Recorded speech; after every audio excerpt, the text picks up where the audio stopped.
ራፐሮች ለሰሯቸው ጥፋቶች በተለያዩ ጊዜያት የእጃቸውን አግኝተዋል። በሞቱ ራፐሮች ከመቀለድ ጀምሮ ሰዎችን የገደሉ ራፐሮች የዘሩትን ያጨዱ ሲሆን በዚህ ቪዲዮም ካርማ ያገኛቸውን ራፐሮች እናያለን። 5000 ሰብስክራይበር እንድንገባ ሁላችሁም ሰብስክራይብ አድርጉ። እንዲሁም ቪዲዮውን ላይክ ማድረግ እንዳይረሳ። ወደ ቪዲዮ በመጀመሪያም ጂቢኦ ጋስተን የተሰኘውን ራፐር እንመልከት። ጋስተን በተለያዩ ጊዜያት በሞቱ ራፐሮች እየቀለደ ቪዲዮ የሚሰራ ሲሆን በመጨረሻም ግን ትክክለኛ ጋንግስተሮች ያገኙትና ያስጨንቁታል። ጂቢኦ ጋስተን ኒፕሲ ሃስል ከሞተ በኋላ እኔ ነኝ የገደልኩት እያለ ቪዲዮ ሲሰራ ነበር። ጭራሽ ይባስ ብሎ ደግሞ የኒፕሲ ሃስል ፎቶ ላይ ሽንት የደፋበት ሲሆን ይህም ብዙዎችን የኒፕሲ ሃስል ጓደኞች አስቆጥቷል።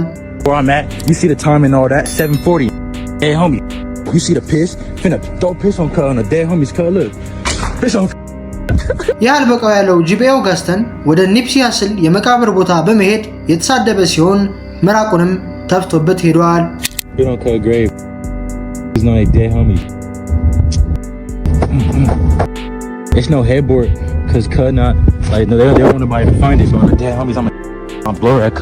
ከቆይታ በኋላም የኒፕሲ ጓደኞችና የሮሊንግ 16 ክሪፕስ አባላት ጂቢኦ ጋስተንን ማፈላለግ ጀመሩ።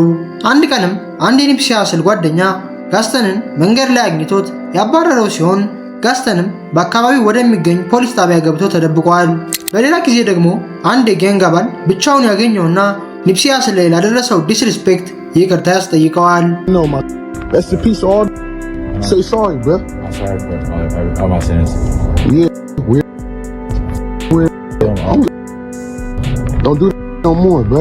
በዚህ ጊዜም እድለኛ ስለነበር ምንም ጉዳት ሳይደርስበት ወደ ቤቱ ገብቷል።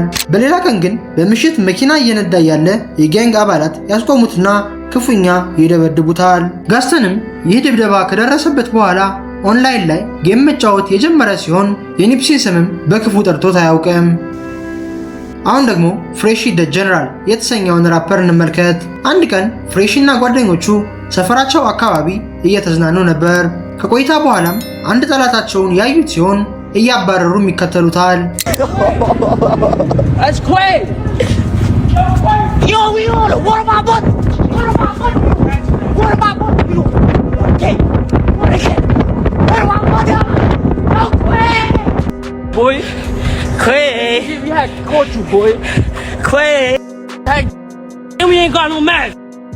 ሲያባሩት የነበረው ኩዌ የተሰኘው ግለሰብም በሞተር በማምለጡ ሊይዙት አልቻሉም።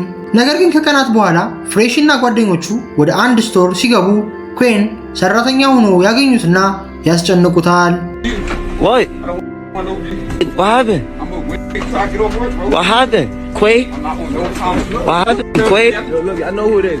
ይህ ቪዲዮም ሶሻል ሚዲያ ላይ የተዘዋወረ ሲሆን በብዙዎችም ታይቷል።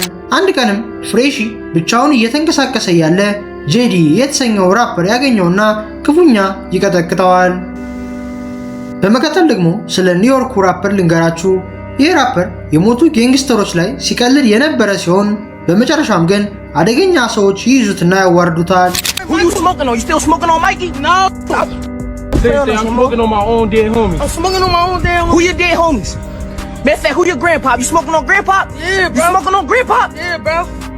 ሰዎቹ ይዘው ሲያወሩትም በጣም የፈራቸው ሲሆን ይባስ ብሎ አንዱ የጋንግ አባል ጫማውን አስልሶታል።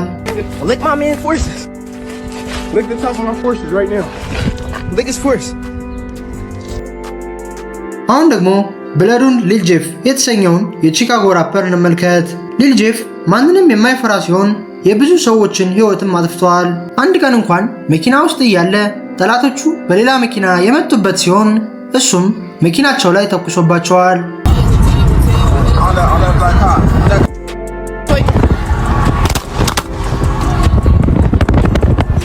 ብዙ ጊዜ እንደሚወራው ሊል ጄፍ የ10 ሰዎችን ሕይወት እንዳጠፋ ሲሆን ቺካጎ ውስጥም በብዙዎች እየታወቀ በመምጣቱ የተለያዩ ኢንተርቪዎች ላይ ቀርበዋል።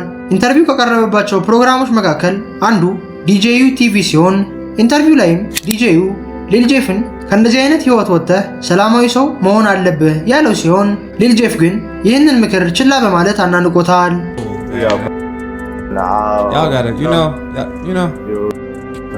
Just tighten up a little bit. You know what I'm saying? Like, hey, nah, for real, Lil Jeff. You hit me because you got a lot of potential, bro. tight on. I'm not loose out here, bro. ጨምሮም ዲጄዩ ሰዎች የእጃቸውን ያገኛሉ፣ ስለዚህ አንተም ሰዎችን ስለገደልክ አንድ ቀን በሰዎች እጅ ትወድቃለህ ብሎ ያስጠነቀቀው ቢሆንም ሊል ጄፍ ግን ካርማ በሚባል ነገር እንደማያምንና የሚኖረውን ህይወት እንደሚወደው ተናግሯል። Like the energy you putting out, like onto the internet and stuff, don't you think that? Nah. Okay. I don't believe that no bad luck and karma and dumb. ይህ ቪዲዮ ከተለቀቀ ከሳምንታት በኋላም ካርማ ሊል ጄፍን ያገኘዋል። ጁን 8 2024 ላይ ሊል ጄፍ ወደ ጠላቶቹ ሰፈር በመሄድ አንድን ሰው ለመግደል እየሞከረ ነበር።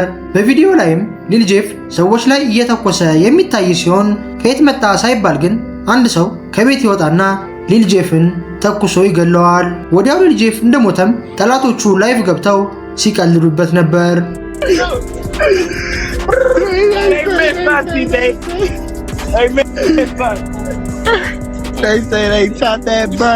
ሊል ጄፍም ዲጄዩ የሰጠውን ምክር ቢቀበል ኑሮ እስካሁን በህይወት ሊኖር ይችል ነበር።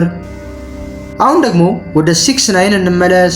ዓለማችን ላይ ካሉ ብዙ ራፐሮች ጋር ቢፍ ውስጥ የገባው 6ix9ine ለማንም ክብር የማይሰጥ ሲሆን የሞቱ ራፐሮች ላይ እየቀለደ ቪዲዮ መስራትም ልማዱ ነው። አንድ ቀንም ሊል ደርክንና ኪንግ ቮንን ላይቭ ላይ ሲሰድባቸው ነበር። Look at this dead shirt, look. Yo, you think King Von thirsty? I think King Von thirsty. Look, yo, drink that. I'm gonna pee on you, nigga. Don't care about you. ከቆይታ በኋላ ደግሞ ለአንድ ሰው $20,000 ከፍሎ ቺፍ ኪፍን ሊያስገድለው የሞከረ ሲሆን ቺፍ ኪፍም ለትንሽ ከሞት አምልጧል። አንድ ቀንም 6ix9ine ጂም ውስጥ እያለ የጌንግ አባላት ያዩትና ወደ መጸዳጃ ቤት ወስደው ይቀጠቅጡታል። በጊዜውም የ6ix9ine ጋርዶች አጠገቡ ባለመኖራቸው ማንም ያልደረሰለት ሲሆን ብዙ ሰዎችም የእጁን አገኘ እያሉ ሲቀልዱበት ነበር። በመቀጠል ደግሞ YBC ደል የተሰኘውን በሰዎች ሞት ከቀለደ በኋላ ተተኩሶበት የሞተውን ራፐር እንመልከት። ከዛ በፊት ግን ሁላችሁም ላይክ አድርጉ፣ እንዲሁም ሰብስክራይብ እንዳይረሳ። YBC ደል ማለት የሞቱ ራፐሮችን በመሳደብ የሚታወቅ ሲሆን በዚህም ሚስተር ዲስሪስፔክትፉል የሚል ስያሜ ተሰጥቶታል። አንድ ቀን YBC ደል የሞተ ጠላቱ መቃብር ላይ ሄዶ አፈሩን ሲቆፍር የነበረ ሲሆን ይህም ብዙዎችን አስቆጥቷል።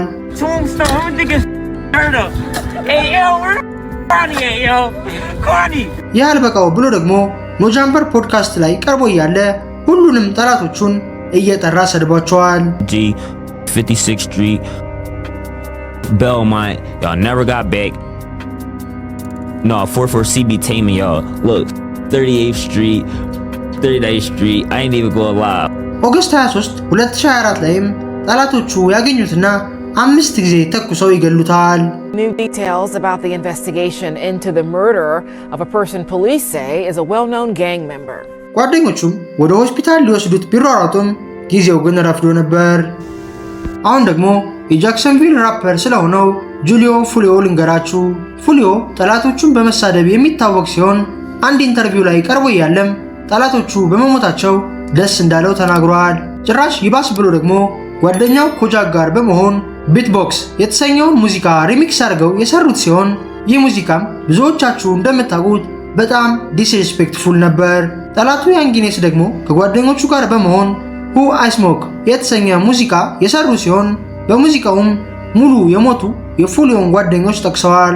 ነገር ግን ከዚህ ሁሉ በኋላ ዓለምን ያነጋገረው የፉሊዮ ዌን አይ ሲ ዩ የተሰኘው ሙዚቃ ይለቀቃል። በዚህ ሙዚቃ ፉሊዮ የገደላቸውን ጠላቶቹን ፎቶ ፕሪንት አስደርጎ ያሰራ ሲሆን በሚውዚክ ቪዲዮም በእነሱ እየቀለደ ሲዘፍን ነበር። ከነዚህ ከሞቱ ሰዎች ውስጥም አንዱ የያንጊኔስ ወንድም ሲሆን በዚህም ያንጊኔስ በጣም ተናዶ ነበር።